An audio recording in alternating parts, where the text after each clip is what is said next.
हम लोग हिस्सा लिए बड़े अम्मा वाले भैया ये लड़का फूफा अरे दीने नचैया दीने नचैया ये महमई थी बात अरे कहो ये महमई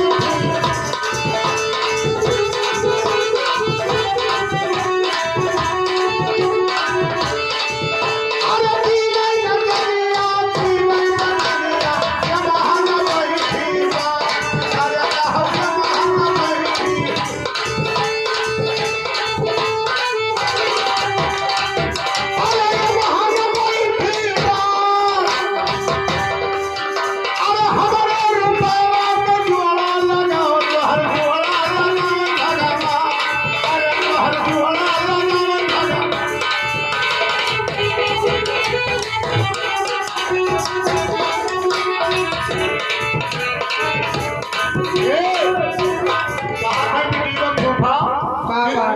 जब से लड़का पैदा भा तब से रुपया खर्च होगा। अच्छा अब हम ना दे पाएंगे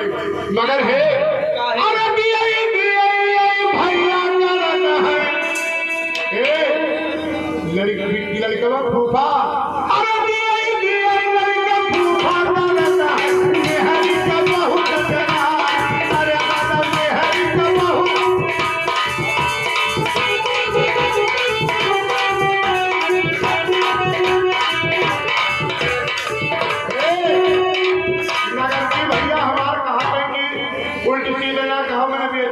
करवाओ मगर मगरची भैया अरे सब